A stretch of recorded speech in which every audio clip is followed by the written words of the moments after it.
안녕하세요. 책 읽는 헬레네입니다. 꽉 막힌 협상이나 결코 만만치 않은 상대 앞에서 그냥 설득은 통하지 않습니다. 이런 상황에서 우리에게 필요한 것은 초설득입니다. 논리와 상식이 통하지 않는 순간 여러분이 원하는 방향으로 설득할 수 있는 비밀을 알려드리겠습니다. 전화 한 통으로 수백 명의 고객을 만들고 칼을 든 강도를 몸싸움 없이 제압하며 자살 시위를 벌이던 사람과 어깨동무하고 내려오는 법은 무엇일까요? 설득의 천재들이 펼쳐 보이는 기막힌 묘수를 이 책에 담았습니다. 오늘 소개해드릴 책은 초설득입니다. 지은이 케빈 더튼, 펴낸 곳은 미래의 창입니다. 이 책은 단순한 기술을 넘어 인간 심리와 행동에 대한 깊은 이해를 바탕으로 한 설득의 본질을 탐구하는 책입니다. 심리학 박사인 저자는 신생아 발달, 인지신경학, 수학, 정신병리학 같이 다소 생소하게 느껴질 수 있는 학문적 접근을 통해 설득법의 본질을 이해하기 쉽게 설명합니다. 특히 극한의 순간에서 상대의 정신적 방어벽을 단숨에 무력화시키고 문제를 해결하는 반전 설득을 소개하는데요. 보다 깊이 알아보기 위해 책 속으로 들어가 보겠습니다. 반전 기술 1. 단순성. 몇 년 전 런던 신문에 카리브해 출신 흑인 노인이 퇴근길에 버스에서 겪은 이야기가 실린 적이 있다. 어떤 정거장에서 술에 취한 남자가 탔는데 앉을 자리가 없었다. 그 남자는 흑인 노인에게 소리를 쳤다. 당신 깜둥이 뚱보, 좀 일어나. 나보고 뚱뚱하다고 했어요? 그 흑인 노인이 반문했다.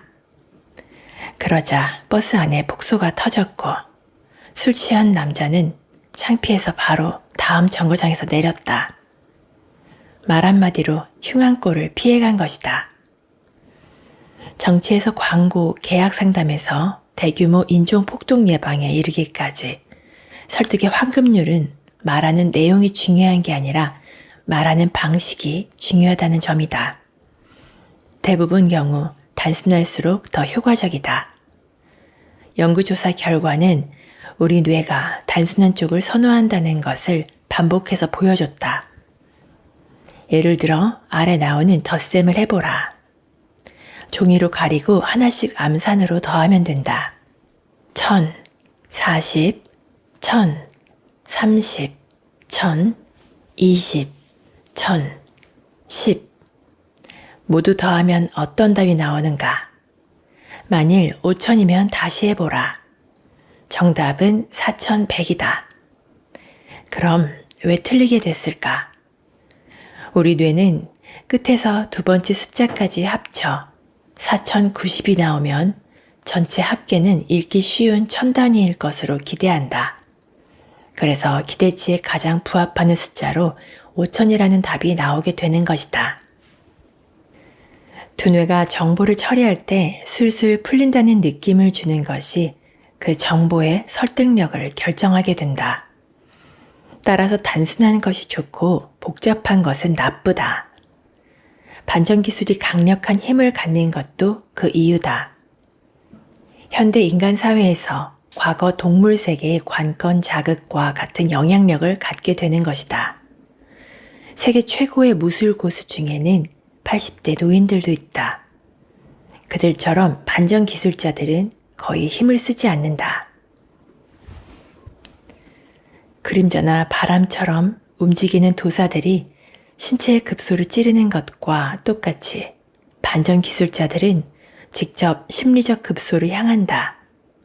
다시 말하면 반전 기술에서 사용하는 메시지에는 의사소통의 필수적인 정보만이 담겨 있다. 몇 해 전 처음으로 반전 기술 연구를 시작했을 때 항공사 체크인 직원들을 만나러 돌아다녔다. 물론 순전히 연구 목적으로 1등석 타는 법을 묻고 다닌 것이다. 단 한 가지 방법으로 1등석 승급 알고리즘을 뽑아내는 것은 불가능했지만 이야기한 항공사 직원 중 몇 명은 유머 감각을 들었다. 더블린에서 만난 남자 직원은 희한한 경우를 이야기해줬다. 상대가 1등석 창가 좌석 있어요? 라고 하자 그 말에 그냥 넘어가 생각이고 뭐고 없었다는 것이다. 그냥 말 내용 때문은 아니었습니다. 아마도 말하는 방식 때문이었죠. 정말 여호와의 증인 집회에서도 마약 장사를 할 수 있는 그런 사람이었어요. 나를 바라보는 눈길부터 예사롭지가 않았죠. 자, 우리 잘해봅시다. 그쪽에서 안 해주면 나도 말 안 합니다. 그런 모습이었어요. 그리고 자신감이 있었지만 어떤 사람들처럼 건방지게 굴지도 않았습니다. 그리고 그냥 한번 해보던 거면서도 아주 쉽게 하더라고요. 그런 건 전혀 예상치 못했죠. 바로 그것이다. 설득에 대해 많은 사람들이 착각하고 있는 것은 그게 복잡한 것이라고 여기는 것이다. 절대 그렇지가 않다. 기억하기 쉬운 곡조가 머릿속에서 계속 맴도는 것과 마찬가지로 설득에서도 단순한 것이 가장 잘 기억된다. 신선하고 대담한 것들이 남는다. 에어링구스 직원의 말을 다시 읽어보면 의외성, 자신감, 동정심 등 분명한 특징이 나온다.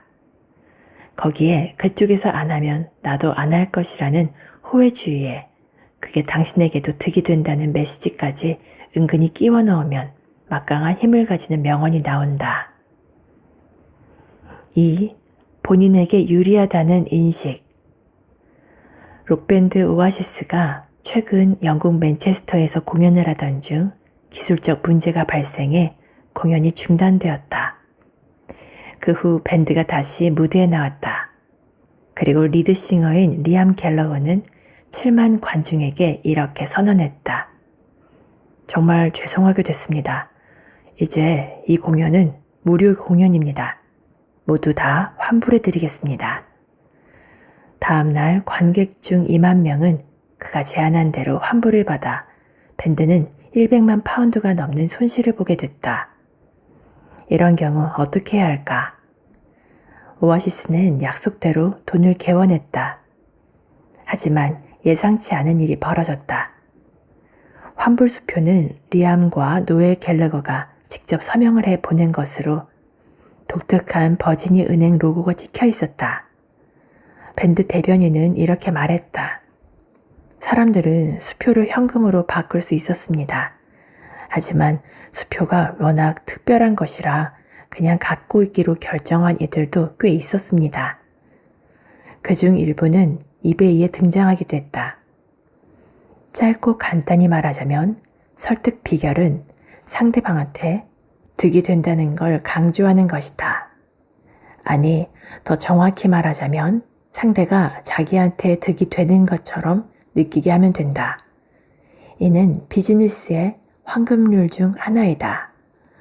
상사에게 뭔가 설득하고 싶은가? 그러면 상사가 원하는 게 뭔지를 알아내라. 다시 잠깐 복습하겠다. 말 탈 때 제일 좋은 방법이 무엇인가? 맞다. 말이 가는 방향을 따라가는 것이다. 학교 운동장에서 잠시 관찰해보라. 내가 뭘 말하는지 금방 알게 될 것이다. 아이들은 두 가지 방법 중 하나로 자기가 원하는 것을 얻어낸다. 거래를 하거나 아니면 협박하는 것이다. 완전히 정글의 법칙인 것이다. 영리한 아이들은 어른도 꼼짝 못하게 만든다. 12월 마지막 날 친구 집에서 열린 송년 파티에 참석했을 때였다. 그 친구가 9살짜리 아들에게 자러 가라고 하자 아이가 사정했다. 엄마, 8시 반밖에 안 됐는데 조금만 더 놀게 해줘요. 하지만 친구는 단호했다. 너 밤에 늦게 자면 다음에 어떤지 알잖아? 며칠 동안은 피곤하잖아. 그러자 그 아이는 금방 이렇게 대꾸했다. 그럼 내일 엄마가 자고 있는데 아침 7시부터 뛰어다니면요? 참 대단했다. 외교는 다른 사람을 자기가 원하는 대로 하게 만드는 거라고 누군가가 말했다. 그것도 기분 좋게 하도록 만들어야 한다는 것이다. 3. 의외성. 그리스 철학자 플라톤은 관점 전환의 비결은 눈을 심어주는 게 아니다. 왜냐하면 눈은 이미 존재하고 있기 때문이다. 라며 그 비결은 눈이 가지고 있지 않은 옳은 방향을 주는 것이라고 했다. 아주 정확한 말이다. 마술사들은 물론 수세기 동안 그 사실을 알고 있었다. 소매치기들 또한 마찬가지였다. 큰 동작이 작은 동작을 가린다는 그 업계에서 가장 많은 시험을 통해 확인된 원칙 중 하나로 두 동작이 동시에 일어나면 보는 사람은 둘 중 더 크거나 두드러진 것을 보게 된다는 사실을 말한다. 미국 아칸소 대학의 바버라 데이비스와 에릭 놀스가 방문 판매 세일즈맨과 거리 행상인을 대상으로 행했던 두 가지 실험을 통해 그 과정을 보여줬다. 연구팀은 우리의 소비 행태와 관련해 흥미로운 사실을 발견했다.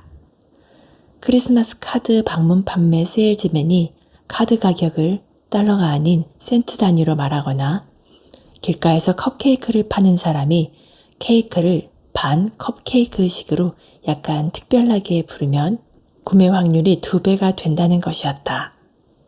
하지만 양쪽 다 예상 외의 말로 흥미를 부추긴 다음에 크리스마스 카드 경우에는 아주 싸요, 컵케이크 경우는 아주 맛있어요 라는 식으로 선전하는 말을 덧붙여야 했다. 물론 이게 특별히 복잡한 전략은 아니다. 그저 수준 낮은 속임수일 뿐이다. 크리스마스 카드 36장 한 세트가 2,844센트라는 엉뚱한 첫인상은 소소한 것들을 놓치게 만든다. 그리고 다시 생각할 틈이 없이 아주 싸요로 자신있게 공감할 것을 호소한다. 의외성, 자신감, 공감이 한조가 돼 특수 기동대처럼 돌진해 들어오는 것이다. 의외성이 제일 앞장서 폭탄처럼 뛰어들어 혼란을 야기한다. 당하는 사람이 한순간 넋이 빠지게 해놓고는 번개처럼 최면을 거는 것이다. 지각은 저항을 못하고 설득에 대해 무방비 상태일 때 자신감과 공감이 뒤를 따라와 은근하게 아주 맛있어요라고 속삭여 뒷마무리를 한다. 4. 자신감. 미국의 에세이 작가 로버트 엘턴 윈스는 현실은 자기가 쟁취하기 나름이라고 했다. 그레그 모렌트도 자신감에 대해 좀 아는 사람이다. 뉴올리언스의 후덥지근한 여름 저녁, 5성급 호텔바에서 함께 샤페인을 마시며 그는 이렇게 말했다. 빳빳이 다린 흰 와이셔츠에 손목에는 롤렉스 시계가 번쩍이고 있었다. 설득은 99%가 자신감이고 나머지 1%는 운입니다. 모렌트는 그것을 누구보다 잘 아는 사람이다. 40대 중반인 그는 30년 동안 미국의 모든 줄을 하나도 안 빼놓고 도망다니며 사기를 친 사람이다. 어떤 사람을 신뢰할 수 없으면 그 사람들이 말하는 대로 될 거라는 확신이 없으면 뭐하러 말을 듣겠습니까? 우리 직업에서는 그랬다가는 아무 소용이 없죠. 우리한테는 말이 담보인데요. 자신 없는 사기꾼 이야기 들어본 적 있어요? 그건 완전히 미친 짓이죠. 물론 모렌트의 말이 맞다. 자기가 자신이 없으면서 남의 신뢰를 받을 수는 없다. TV를 예로 들어보자. TV 인터뷰를 하는 전문가들은 왜 하나같이 다 책이 잔뜩 꽂힌 서가를 배경으로 하고 있는지 궁금해한 적이 있다면 이제 알 것이다. 지식을 상징하는 장식물이 그들이 하는 말을 한층 더 그럴듯하게 들리게 하는 것이다. 심리학자 넬리니 엠버디와 로버트 로젠탈은 초간편 검사라는 실험을 했다. 어떤 실험에서는 학기 초에 대학 강사의 30초짜리 비디오를 보고 거기 드러난 성격에 따라 평가를 했다. 이 초단편 평가를 통해 3개월 후 학기 말 때 그 강사의 성과를 예측할 수 있을까? 그때는 당초 평가한 사람들이 아니라 학생들의 판정을 받게 되어 있었다. 신기하게도 그런 것으로 나타났다. 단 30초 만에 자신있고 활발하고 낙천적이고 호감가고 열의에 찬 것으로 인식된 강사들은 학기 말 학생들이 하는 강의 평가에서 더 좋은 성과를 거뒀다. 아, 한 가지 잊고 말하지 않은 게 있다. 더 대단한 것은 당초 평가자들은 비디오 테이프의 소리를 끈 상태에서 강사들을 진단했다. 소리 없이 그림만 본 것이다. 자기들의 눈밖에 의지할 것이 없었다. 자신감은 신체적 매력과 마찬가지로 후광 효과를 갖고 있고 또 독자적으로 영향력을 행사한다. 5. 공감. 금요일 밤 런던 지하철이 한창 붐비고 있을 때였다. 피커딜리선 전철은 신호장애 때문에 레스터 스퀘어와 코벤트 가든역 사이 지하에 5분 동안 멈춰서 있었다. 만원 전철 안의 승객들은 짜증이 일기 시작했다. 거기에 기관사는 방금 또 5분 더 지연될 거라고 안내 방송까지 했다. 운동복 차림을 한 남자가 담배를 꺼내 불을 붙였다. 정말 말도 안 되는 짓이었다. 1987년 31명의 사망자를 낸 킹스크로스 화재 사건 이후 지하철에서의 흡연은 전면적으로 금지되고 있었다. 사방에 금연 표지판이 붙어 있음에도 불구하고 그 남자는 담뱃불을 붙인 것이었다. 전철 안에 불안한 침묵이 흘렀다. 사람들의 얼굴에 다 드러났지만 그럴 때 대개 그렇듯이 아무도 나서서 말하는 사람이 없었다. 그런데 불쑥 한 말쑥한 양복 차림의 남자가 침묵을 깼다. 죄송하지만 불 좀 빌려주시겠습니까? 그러면서 담배를 내미는 것이었다. 더 이상 참을 수가 없었다. 즉시 다른 승객이 끼어들며 퉁명스럽게 말했다. 여기서 담배 필 수 없다는 거 아십니까? 양복 차림 남자는 그제야 금연 표지판을 바라보고는 말했다. 아, 미안합니다. 몰랐어요. 그리고는 앞에 남자에게 말했다. 우리 담배를 끄는 게 낫겠습니다. 우리 누구나 그런 상황에 처해봤다. 그리고 철갑옷을 입고 있는 게 아니라면 올바른 길을 따르기가 그리 쉽지 않다. 금연구역에서 버젓이 담뱃불을 켤 정도의 사람이라면 조용히 물러날 리가 없기 때문이다. 아마 싸우자고 대들 것이다. 그러니 함께 있는 승객들이 어쩔 것인가. 직접 대결하는 방법 대신 그는 완전히 반대길을 택했다. 운동복 차림을 한 남자의 예상과는 정반대로 그는 불 있어요? 하며 접근했다. 물론 그렇게 하면 차 안에 있는 다른 사람들이 가만히 있지 않을 거라는 것을 너무나 잘 알고 있었다. 그리고 실제로 그렇게 됐다. 하지만 주위 사람의 반응이 나오기 전에 게임은 이미 끝나 있었다. 이제 반칙꾼은 한 사람이 아니라 두 사람이 됐고 그에 따라 전체 그림이 완전히 바뀌었다. 갑자기 눈 깜빡할 사이에 내 집단이 형성되며 숫자에 따른 안전망이 생긴 것이다. 다른 사람들이 정식으로 담배 끄라고 요구하기보다는 잘 모르고 규칙을 위반한 동지가 부드러운 요청을 통해 운동복 차림의 남자가 담뱃불을 끄게 하는 최상의 성과를 거뒀다. 그리고 상황은 정상으로 돌아갔다. 완벽한 설득력을 발휘하는 요소들은 단순성, 자기에게 유리하다는 인식, 의외성, 자신감, 공감 능력이다.